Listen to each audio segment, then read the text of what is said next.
Bursa transfer mulai memanas, Persib datangkan bek timnas Indonesia asal PSIS Wahyu Prasetyo, efek Jupe dan Igbonevo makin menua, ini penjelasannya. Pengakuan luar biasa dan mengejutkan Ciro Alves jelang Persib versus Persita. Kakang Rudianto semakin menyala, siap harumkan nama Persib Bandung di kancah internasional sampai nekat begini. Hatur nuhun DDS, sampai buat pesan mengharukan ini untuk bobotoh Persib, bikin semuanya merinding.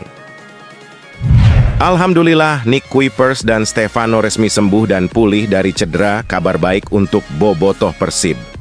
Siap pesta gol lawan Persita.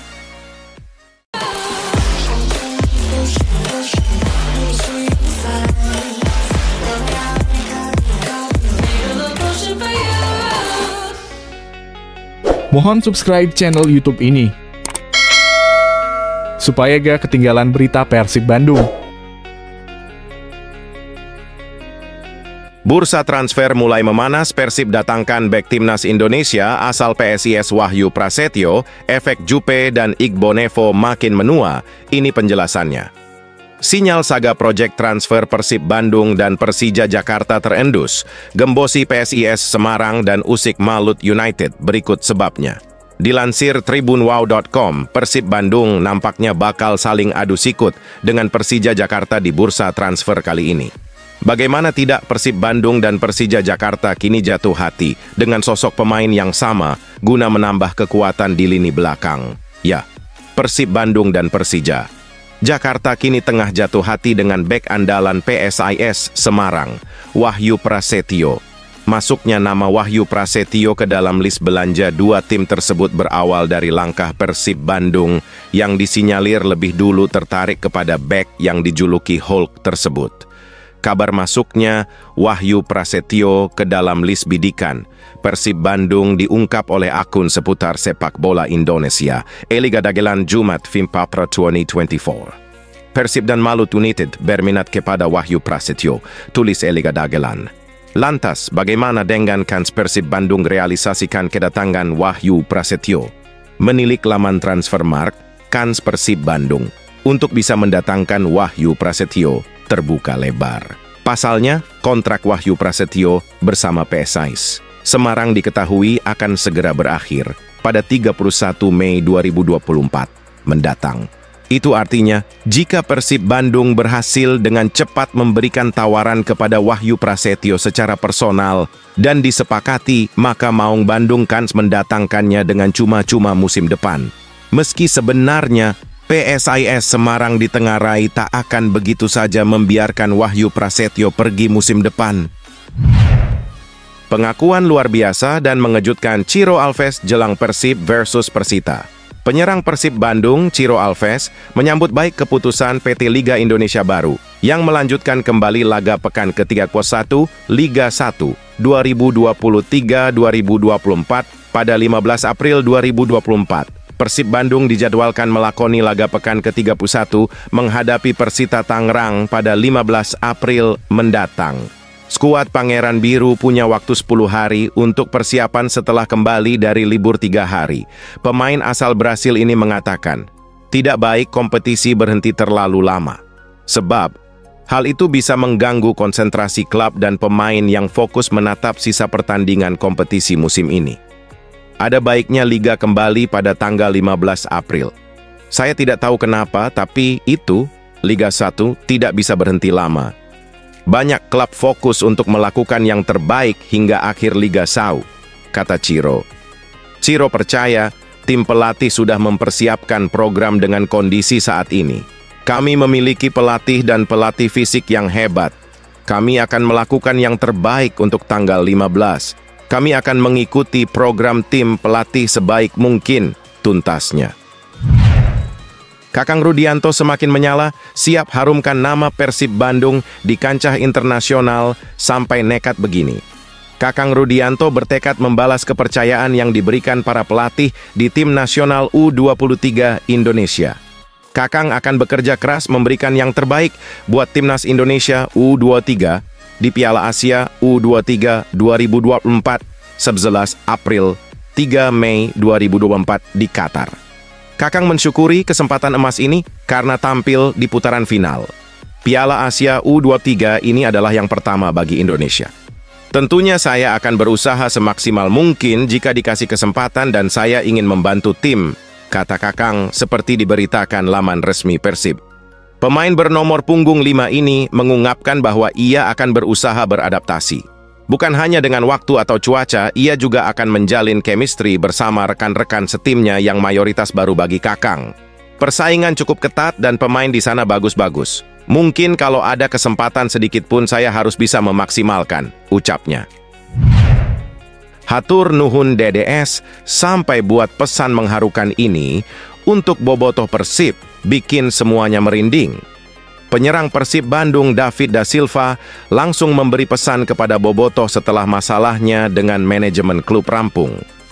David da Silva bertekad kembali membalas dukungan bobotoh ketika tengah terpuruk atas masalah sebelumnya.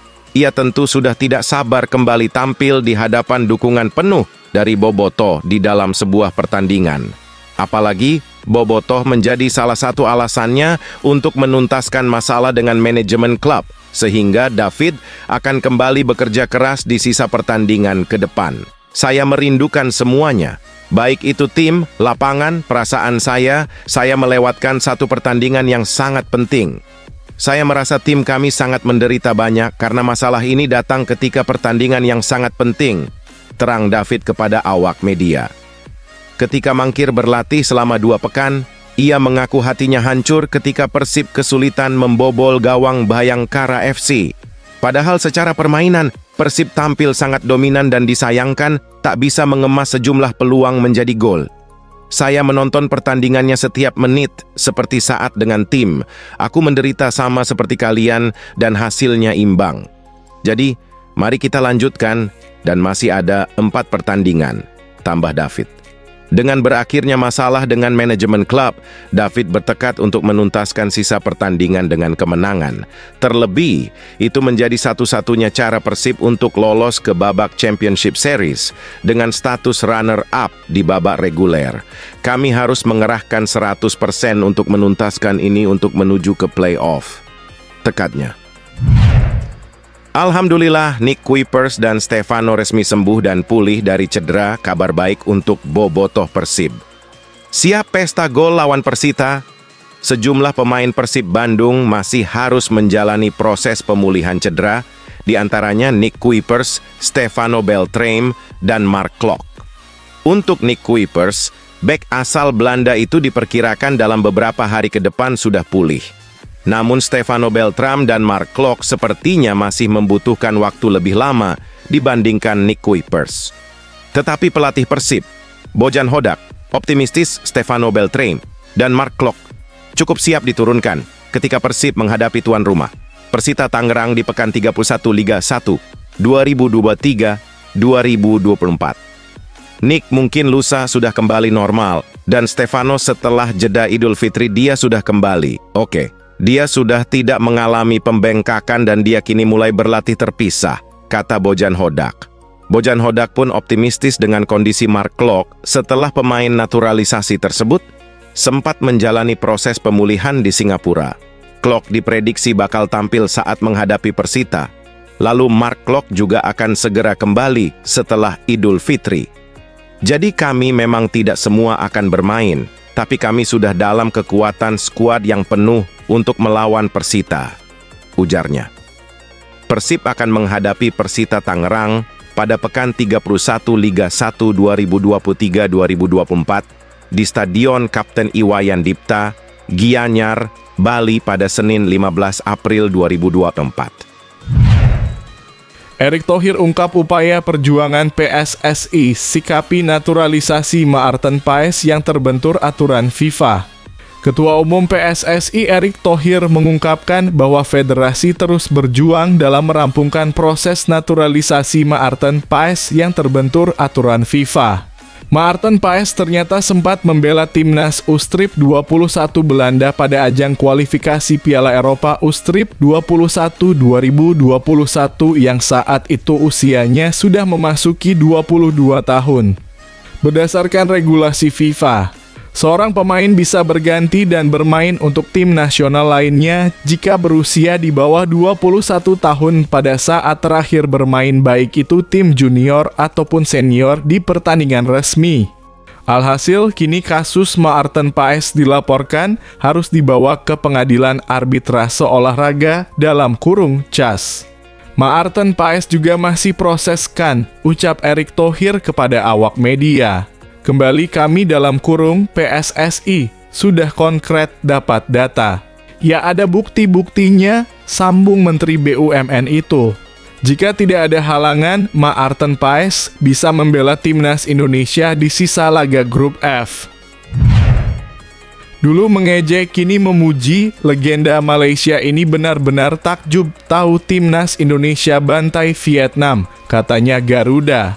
Striker legenda timnas Malaysia, Safel Salih, tak ragu memuji penampilan timnas Indonesia saat mengalahkan Vietnam. Tren positif sedang menghampiri anak-anak asuh Shin Tae-yong setelah berhasil menundukkan musuh bebuyutannya, Vietnam, dalam 2 laga. Pemain keturunan yang baru bergabung seperti Jay Edzes, Tom Haye, Ragnar Oratmangoen, Nathan Chuaon, Ragnar Oratmangoen langsung memberikan penampilan terbaiknya. Kemudian di tengah euforia kegemilangan timnas Indonesia bersama pemain keturunan, juga mendapat sorotan legenda timnas Malaysia, Safel Salih. Safel Salih mengakui permainan solid dan impresif dari timnas Indonesia asuhan Shin Tae-yong yang jauh lebih berkembang. Saya harus mengakui timnas Indonesia memainkan permainan yang sangat mengesankan, ungkap Safel Salih. Mereka menunjukkan kualitas yang luar biasa di lapangan. Saya terkesan dengan kecepatan, keterampilan, dan kerja sama tim yang mereka tunjukkan malam itu, tuturnya. Safel Salih sudah bukan nama yang asing di dunia sepak bola tanah air, karena pernah berkarier di Indonesia bersama Pelita Jaya hingga Arema Tronus. Mau dilatih Indra Syafri, Luis Milla hingga Shin Tae-yong pun harus diakui timnas Indonesia masih jelek soal. Ada satu hal yang masih menjadi kelemahan timnas Indonesia hingga saat ini yang belum bisa diselesaikan. Mau dilatih oleh Indra Syafri, Luis Milla, ataupun Shin Tae-yong pun kelemahan timnas Indonesia yang satu ini tetap ada hingga sekarang. Kelemahan ini walaupun sepele tapi bisa berdampak besar bagi permainan timnas Indonesia. Sehingga permasalahan ini menjadi pekerjaan rumah yang harus segera diselesaikan pelatih timnas Indonesia. Apakah itu? Walau kekalahan timnas Indonesia itu terjadi di laga uji coba, secara tidak langsung ini menunjukkan bahwa skuad Garuda kesulitan untuk bisa langsung membangun koordinasi. Negara-negara Eropa ketika para pemainnya dipanggil untuk bermain di timnas, maka hanya perlu waktu singkat agar menyesuaikan diri. Namun itu tidak terjadi di timnas Indonesia yang butuh waktu lebih lama. Kekurangan ini sebenarnya bisa diatasi dengan laga uji coba atau pemusatan latihan, tapi bisa berbahaya jika waktu persiapan timnas Indonesia begitu mepet.